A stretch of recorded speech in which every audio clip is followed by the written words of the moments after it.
ఇవాళ మనం చేసుకునేది ఈ నోటి దుర్వాసన సమస్య చాలామందికి ఎక్కువగా ఉంటూ ఉంటుంది. దానికోసమని ఏవో కొన్ని కెమికల్స్‌తో తయారైనటువంటి పదార్థాలు వాటిని నోట్లో వేసుకుంటూ ఉంటారు. అలా అవసరం లేకుండా మనం చక్కగా ఆహారంలా ఉండేటువంటి పదార్థం. ఇది ఎన్నాళ్ళు ఎవరు వాడుకున్నా కూడా ఎటువంటి ఇబ్బంది కలగనటువంటి పదార్థం అనమాట. ఇది చేసుకోవడం కూడా చాలా తేలిక. ఇందులో మనం కొంచెం వేయించుకోవాల్సినటువంటి పదార్థాలు 2 ఉన్నాయి. వాటిని మనం ముందు వేయించుకుని మిగతా ఎలా తయారు చేయాలో చూద్దాం. మరి అంతకంటే ముందు అసలు ఈ పత్యాహారానికి కావాల్సిన పదార్థాలు ఏంటో చూద్దామా?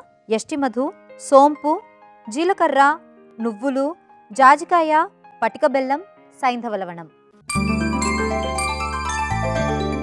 ఇప్పుడు ఇందులో ఏంటంటే ఈ పదార్థాలన్నింటిలో కూడా ఒక రెండింటిని మాత్రం మనం వేయించుకోవాలి. నువ్వులు, జీలకర్ర ఈ రెండింటిని విడివిడిగా వేయించాలి. మిగతా వాటిని మనం ఎలా ఉన్నాయో అలాగే వాడుకోవచ్చు అనమాట. ముందుగా నువ్వుల్ని వేయించుదాం.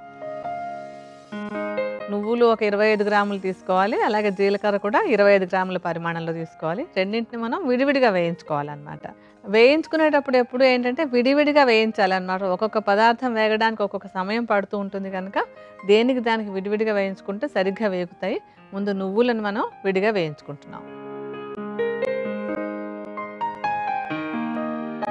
ఈ నువ్వులు పళ్ళకి అంటే మన పళ్ళకి చిగుళ్ళకి కూడా ఒక మంచి టానిక్ లాగా ఉపయోగపడతాయి అన్నమాట. నోటి దుర్వాసన రావడానికి ఉండేటువంటి ఒకానొక కారణం ఏంటంటే చిగుళ్ళలో కానీ లేకపోతే పళ్ళలో కానీ ఆహారం ఇరుక్కుపోవడము, అక్కడ ఇన్ఫెక్షన్ రావడము ఒకానొక కారణం అవుతుంది.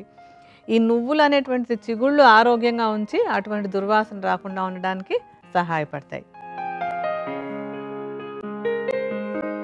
జీలకర్రను కూడా ఇప్పుడు వేయించుకుందాం. జీలకర్ర కూడా 25 గ్రాముల పరిమాణంలోనే తీసుకోవాలి. జీలకర్రకి ఏంటంటే జీర్ణశక్తిని పెంచేటువంటి గుణం బాగుంటుంది. జీర్ణశక్తి కనుక బాగున్నట్టయితే నోటి దుర్వాసన వచ్చేటువంటి అవకాశం బాగా తగ్గుతుంది అనమాట. జీర్ణశక్తిలో తేడాలు ఉన్నప్పుడు కూడా నోటి దుర్వాసన వస్తూ ఉంటుంది. అందుకని మనం ఇందులో జీలకర్ర వేసుకుంటున్నాం. ఈ జీలకర్రను కూడా వేయించేసి ఇందాక మనం వేయించినటువంటి నువ్వులతోటి కలుపుకుందాం.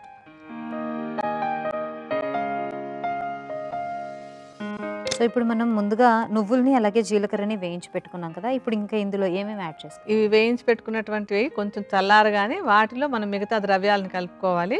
అందులో మొదటిది ఏంటంటే యష్టి మధు చూర్ణం. ఈ యష్టి మధు అనేటువంటిది నోట్లో ఉండేటువంటి కఫదోషాన్ని తగ్గించడానికి, అలాగే కడుపులో ఏదైనా కనుక ఎసిడిటీ లాంటి సమస్యలు అవి ఉండి దానివల్ల కొంచెం జీర్ణశక్తి ఇబ్బంది పడుతూ ఉంటే దాన్ని తగ్గించడానికి కూడా బాగా ఉపయోగపడుతుంది. అంటే కడుపులో మంట లాంటి సమస్య ఉన్నా, గ్యాస్ ఉన్నా అలాంటివి కూడా తగ్గి జీర్ణశక్తి ఇంప్రూవ్ అయ్యి నోటి దుర్వాసన తగ్గడానికి సహాయపడుతుంది. సో యష్టి మధు చూర్ణాన్ని కూడా 25 గ్రాములు తీసుకోవాలి. తీసుకుని మనం ఇందాక పెట్టుకున్నటువంటి నువ్వులు, జీలకర్రలో దీన్ని కూడా కలపాలి. తర్వాత మనం సోంపు తీసుకోవాలి ఇందులో వేసుకోవడానికి. ఈ పత్యాహారంలో సోంపు కూడా ఏంటంటే జీర్ణశక్తిని చాలా బాగా ఉండేలాగా చేసి ఎసిడిటీని తగ్గించి, గ్యాసెస్ని తగ్గించి, జీర్ణ మండలం సక్రమంగా పనిచేసేలా చేస్తుంది. అలా చేయడం ద్వారా ఇది మనకి నోటి దుర్వాసన లేకుండా ఉండేలాగా తోడ్పడుతుంది అనమాట. అలాగే ఏంటంటే ఇప్పుడు మనం తీసుకునేటువంటి పత్యాహారం బాగా నవిలి తీసుకుంటాం. నవిలినప్పుడు చక్కటి లాలాజలం ఊరుతుంది. లాలాజలం బాగా ఊరితే కూడా నోట్లో ఉండేటువంటి దుర్వాసన బాగా తగ్గిపోతుంది. ఇప్పుడు 25 గ్రాముల సోంపుని తీసుకుని మనం ఇందాక వేసుకున్నటువంటి వాటితోటి కలుపుకుందాం. ఇందులో ఇంకా మనం వేసుకోబోయేటువంటిది ఏంటంటే జాజికాయ. ఈ జాజికాయలు కూడా నోటికి చాలా చాలా మంచి టానిక్ లాగా ఉపయోగపడతాయి అన్నమాట. అంటే జాజికాయలకి నోట్లో ఏదైనా దుర్వాసన కలగడానికి కారణమైనటువంటి ఇన్ఫెక్షన్లు అవి ఉన్నా, చిగుళ్ళలో బ్లీడింగ్ లాంటి సమస్య ఉన్నా అలాంటి వాటిని తగ్గించేటువంటి గుణం ఈ జాజికాయకు ఉంటుంది అనమాట. సో జాజికాయ పొడిని కూడా మిగతా వాటితో సమానంగానే వేసుకోవాలి. ఇది కూడా 25 గ్రాములు తీసుకోవాలి. సో ఇప్పుడు ఈ జాజికాయ అనగానే మనకి మామూలుగా మసాలాల్లో వేసుకునే జాజికాయ, జాపత్రి అలాగే దొరుకుతుంది కాబట్టి దాన్ని మనం రైట్. జాజికాయ చూర్ణం కూడా 25 గ్రాములు వేసాం. ఆ తర్వాత పటిక బెల్లం ఏంటంటే మనకి ఔషధంలాగా అనిపించకుండా చక్కగా ఆహారంలాగా టేస్టీగా అనిపించడానికి ఉపయోగపడుతుంది. అలాగే ఏంటంటే పటిక బెల్లం కూడా సెలైవేషన్ అంటే లాలాజలం బాగా ఊరడానికి ఉపయోగపడుతుంది అనమాట. పటిక బెల్లాన్ని మిగతా వాటిలాగా ఎక్కువ వేసేసుకోకుండా ఒక 10 గ్రాముల పటిక బెల్లం చూర్ణాన్ని మెత్తగా చేసేసుకుని కలుపుకోవాలి ఇందులో. ఇంకా ఇందులో ఆఖరిగా మనం కొంచెం సైంధవ లవణాన్ని కలుపుకుందాం. సైంధవ లవణం ఎందుకంటే లవణాలన్నింటిలోనూ కూడా సైంధవ లవణం అనేది చాలా మంచిది. ఈ సైంధవ లవణం కూడా నోరు పరిశుద్ధంగా ఉండడానికి ఉపయోగపడుతుంది. అంటే పళ్ళు కూడా మామూలుగా చూడండి ఇంతకుముందు ఉప్పుతోటి తోముతూ ఉండేవారు. ఎందుకంటే ఉప్పుతో తోమినప్పుడు పళ్ళ మీద ఉండేటువంటి బ్యాక్టీరియా అంతా క్లియర్ అయిపోతుంది. అలాగే లాలాజలం కూడా బాగా ఊరుతుందనమాట. అలాగే ఇప్పుడు మనం ఇందులో కొంచెం సైంధవ లవణం వేసుకుంటే నోట్లో ఏదైనా చిన్న చిన్న ఇన్ఫెక్షన్లు ఉన్నా వాటిని తగ్గించుకోవడానికి కూడా ఇది సహాయకంగా ఉంటుంది.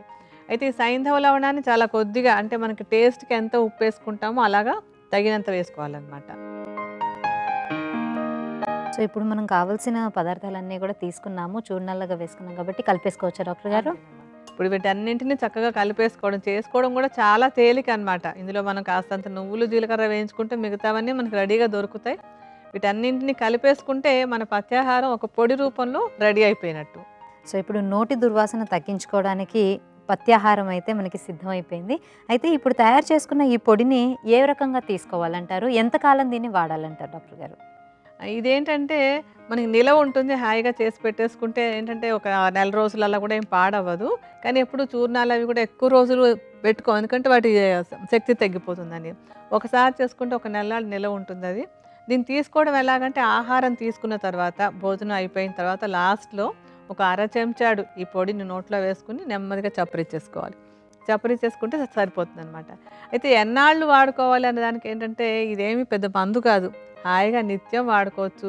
నోటి దుర్వాసన సమస్య ఉన్నటువంటి ఎవరైనా సరే శుభ్రంగా వాడుకోవచ్చు అనమాట. చిన్న పెద్ద అని తేడా లేకుండా ఎన్నాళ్ళైనా వాడుకోవచ్చు దీన్ని.